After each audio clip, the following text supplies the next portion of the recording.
Assalamualaikum warahmatullahi wabarakatuh. Waalaikumsalam warahmatullahi wabarakatuh. Selamat pagi. Apa kabar hari ini? Sehat? Sehat.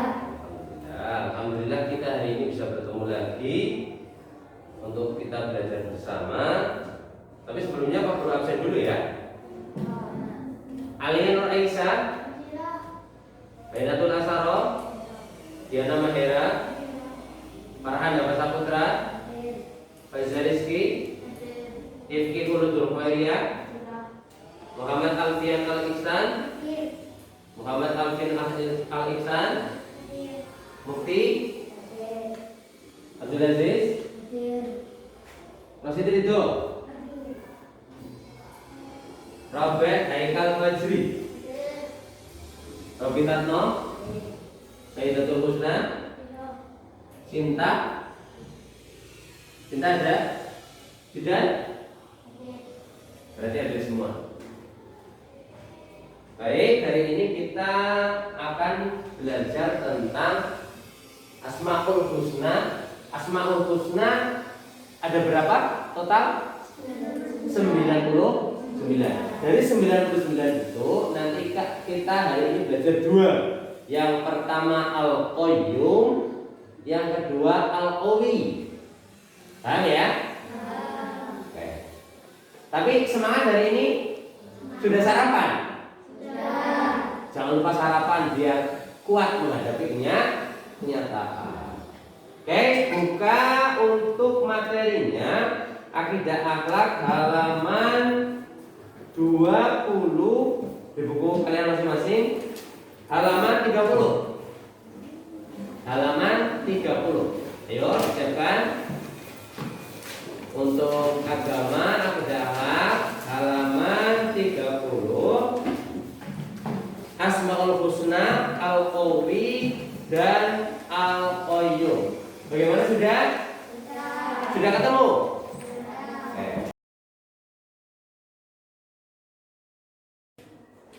Oke, sudah dibuka tadi?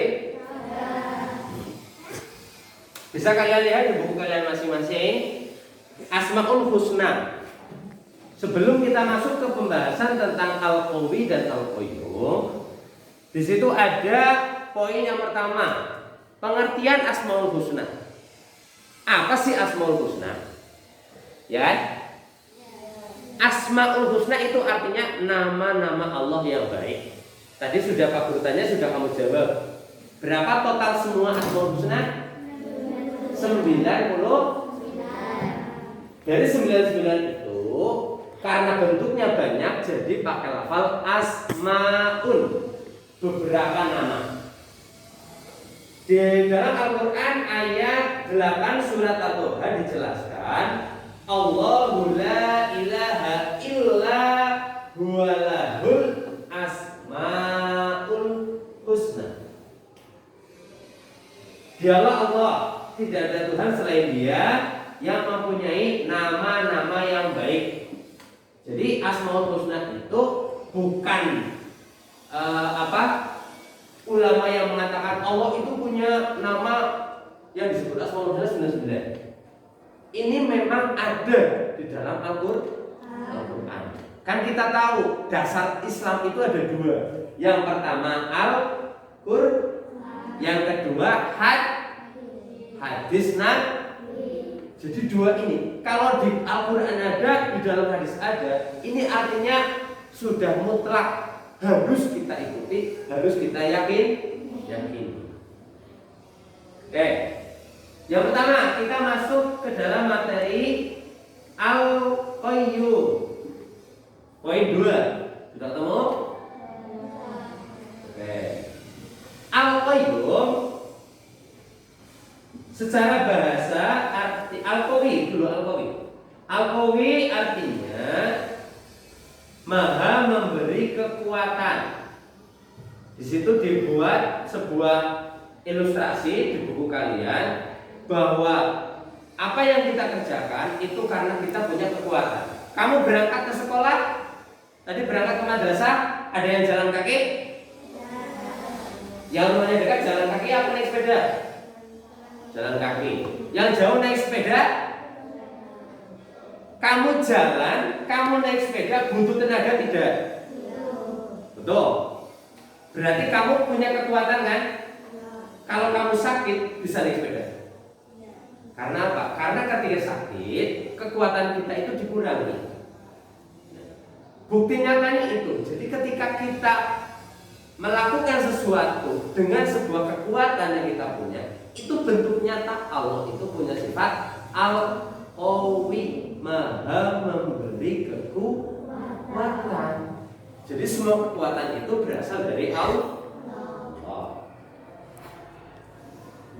Dalam Al-Quran surat Al-Kahfi ayat 39, walaula iddakhalta jannataka qulta masyaallah la quwwata illa billah il tarani ana aqalla minka malau wa walada. Itu ayat yang menerangkan diantaranya kalau kamu melihat sesuatu yang mencengangkan, ucapkan masya Allah, la haula wala quwwata illa billah. Karena itu semuanya dibentuk, dibuat oleh Allah. Semuanya kehendak Allah. Jadi Allah punya kekuatan untuk membuat itu semua. Kita tidak mungkin bisa. Karena kekuatan itu hanya milik Allah Subhanahu wa ta'ala. Apa sih manfaatnya? Ketika kita mempelajari sifat Allah Al-Qawi, nanti kita akan punya manfaat. Manfaatnya diantaranya yang pertama, kita itu akan punya sikap rendah hati. Tahu rendah hati? Apa? Hatinya rendah? Apa rendah hati? Apa? Baik. Secara spesifik, rendah hati. Jadi orang itu harus rendah hati, harus tawadu. Apa artinya?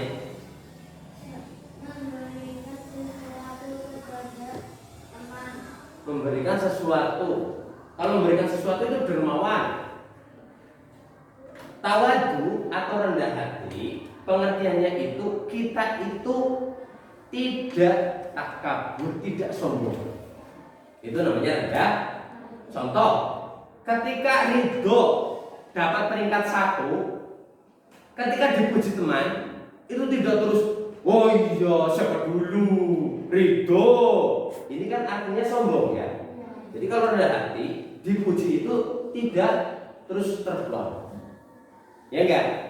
Itu pengertian dari rendah hati. Kenapa? Ketika orang punya pemahaman terhadap Al-Qawi, karena orang itu akan paham, iya, saya bisa begini itu karena Allah. Jadi buat apa saya sombong? Jadi kalau ada manusia sombong, berarti dia tidak sadar bahwa apa yang dia miliki, bahwa kekuatan yang dia punya itu dari Allah. Iya apa enggak? Contoh nyata, ketika orang sakit, ya, tidak bisa kentut. Tidak bisa kentut itu kan hal sepele. Mau kalau kamu kentut sama teman kamu juga, untuk kamu bau banget kan begitu. Itu sesuatu hal yang tidak begitu bermanfaat kelihatannya. Tapi kalau orang nggak bisa kentut, dibawa ke rumah sakit, dioperasi, habis uang banyak. Padahal hanya satu nikmat Allah yang tidak berikan, tidak bisa kentut. Kalau orang tidak bisa merem, gimana tidurnya? Ya, berkedip, kamu ke medep setiap hari berapa kali? Ya setiap hari lah. Dalam 1 jam kamu berapa kali berkedip? Dip. Ini nikmat juga. Kalau orang nggak bisa berkedip, ya matanya membuka terus, tidurnya gimana? Kalau dicolok nggak bisa merem, susah. Jadi kalau manusia kok sombong, ini artinya dia tidak tahu bahwa semuanya itu adalah dari Allah. Memperkuat iman dan takwa. Iman itu kita bicara, mulutnya, hatinya membenarkan, perbuatannya dijelaskan. Contoh, kamu ingat kepada Allah enggak? Hati kamu meyakini? Kamu sholat, kamu puasa, ya? Jadi ini perbuatan ini bentuk nyata iman. Kalau orang kok ngaku beriman tidak sholat, berarti imannya belum lengkap. Takwa itu melakukan perintah Allah, menjauhi larangan. Kamu diperintah Gusti Allah untuk sholat. Kamu dilarang oleh Allah untuk maksiat. Kamu melakukan, berarti kamu termasuk orang yang bertakwa. Betul. Kemudian Al-Qayyum. Al-Qayyum artinya Allah itu mengurus makhluknya secara terus-menerus. Jadi apapun yang kita lakukan itu sudah diatur oleh Allah, karena Allah itu mengatur segalanya. Jadi dipahami? Terus apa manfaatnya dan di mana Al-Qayyum itu diterangkan?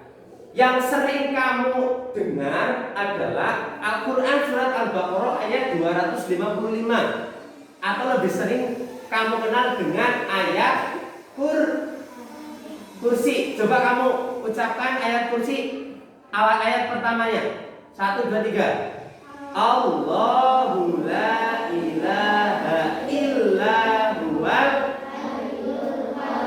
Nah, di situ ada kata Hayyul Qayyum. Allah itu maha hidup, Hayyu, Al-Qayyum, dan terus-menerus mengurus makhluknya. Di Al-Quran itu dijelaskan Allah punya sifat Al-Qayyum. Jadi artinya itu Allah itu mengurus segalanya. Makhluk itu adalah semua ciptaan Allah. Selain Allah itu namanya makhluk. Kita manusia makhluk, hewan mak, tumbuhan mak, bintang, langit, bumi, planet-planet, semuanya makhluk. Karena makhluk artinya adalah yang diciptakan. Kalau Khaliq itu nama dari Allah, pencipta.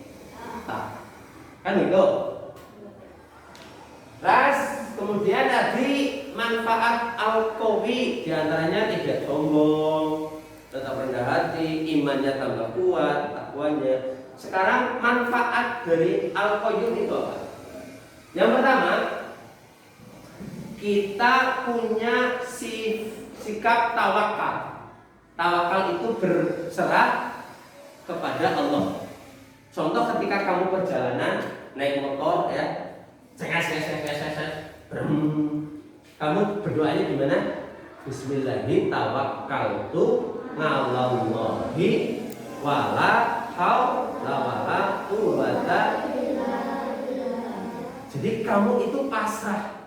Saya naik motor, saya pasrah, moga-moga selamat. Tapi orang terus numpak motor asal ngebut, ya enggak? Numpak motor ngebut, anak jeblungan diancar, ada tanjakan, kamu ngebut aja, ada orang kamu tabrak saja.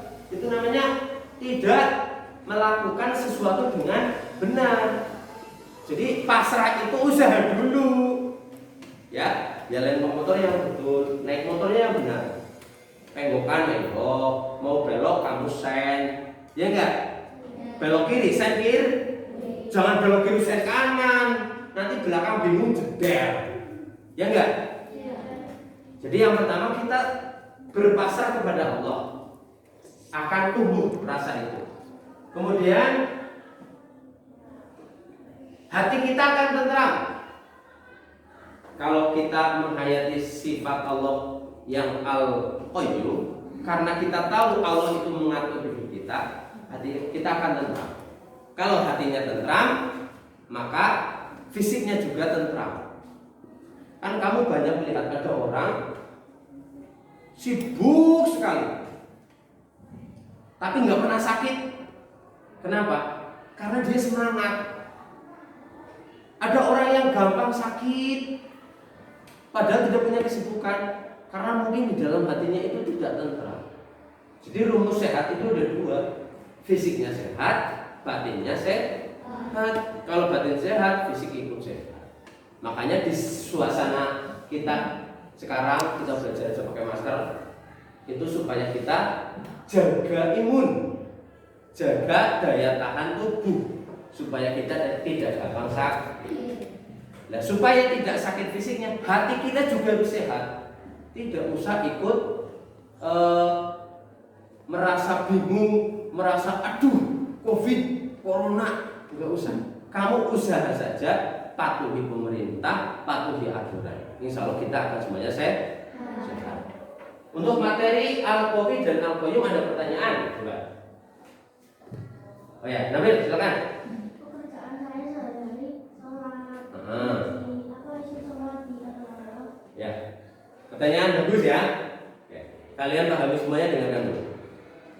Kegiatan sehari-harinya Nabil ngaji, sholat, berangkat sekolah, ya, berangkat sekolah. Apakah semuanya itu juga diatur oleh Allah? Ya betul. Ketika manusia lahir di dunia, bahkan sebelum lahir, ketika manusia di dalam kandungan ibunya usia 4 bulan, itu Allah sudah menetapkan kodok di dalam Lauhul Mahfuz, buku catatan manusia. Besok Nabil lahirnya hari sekian, tanggal sekian.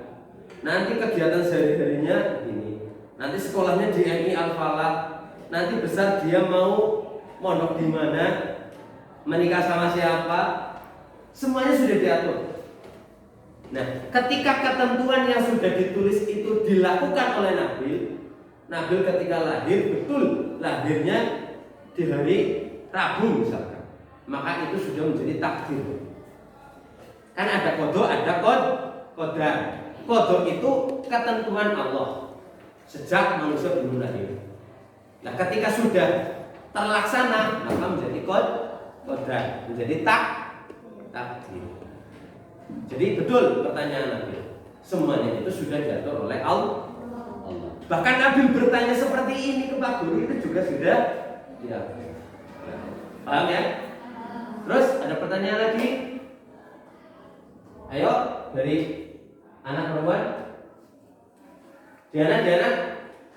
Ayo tanya apa? Kalau tidur terus bangun, diatur nggak? Kira-kira diatur nggak? Kita setiap malam tidur, kok paginya bangun lagi? Apakah itu sudah diatur? Sudah. Karena kalau sampai orang tidur tidak bangun-bangun, maka akan tidur nggak bangun-bangun akan ya innalillahi wa inna ilaihi raji'un. Ya kan ada kasusnya. Pak Guru pernah punya guru bahasa Arab di MTS namanya Pak Slamet. Beliau itu ceritanya tidur habis sholat tahajud, beliau tidur. Nah, ketika tidur kemudian malaikat datang dan mencabut nyawa Pak Slamet waktu itu. Keluarga nggak ada yang tahunya Pak Slamet itu ya habis sholat tahajud tidur lagi. Ternyata sampai pagi nggak bangun. Ketika dicek sudah tidak ada. Jadi tidur kalau tidak bangun ya bisa kebablasan dan innalillahi. Maka nikmat kamu yang bisa bangun itu dipraktekkan dalam doa. Ketika bangun tidur kamu berdoanya bagaimana? Alhamdulillahilladzi ahyana ba'dama amatana wa ilaihil nusur. Saya berterima kasih alhamdulillah kepada Allah yang menghidupkan saya dari mati. Karena tidur itu adalah saudaranya mati. Orang mati dikasih duit mau? Orang tidur dikasih uang 1 juta mau? Nggak mau lah, namanya orang tidur. Jadi sama kayak orang mati. Secara fisiknya, secara perlihatannya. Padahal hakikatnya orang tidur itu hanya sedang beristirahat. Intinya begitu. Ini untuk materi kita hari ini bisa dipahami? Bisa ya? Oke. Yang totalnya ada berapa? Tadi kita belajar 2. Yang pertama al-qawi al-qawi, yang kedua al-qayyum. Al-qawi artinya maha memberi kekuatan, al-qayyum artinya terus menerus mengurus makhluk. Manfaatnya tadi juga sudah, diantaranya al-qawi itu ya supaya kita tidak sombong, supaya iman dan takwa kita semakin berat. Itu hikmahnya.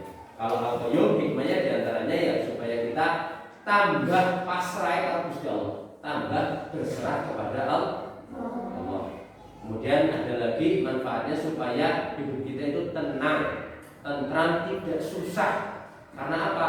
Karena kita hidup itu sudah ada yang mengatur. Kita hanya perlu berusaha sebisa mungkin. Itu materinya. Kemudian nanti di rumah Pak Guru kasih kamu tugas halaman 32. Ini soal yang berkaitan dengan materi. Sudah ketemu halaman 32? Itu dikerjakan di rumah. Besok pertemuan berikutnya akan kita bahas, akan Pak Guru koreksi, akan berbeda. Paham ya? Oke. Tetap semangat? Semangat. Sekian hari ini, kita bertemu lagi di pertemuan berikutnya. Aku akhiri, wassalamualaikum warahmatullahi wabarakatuh.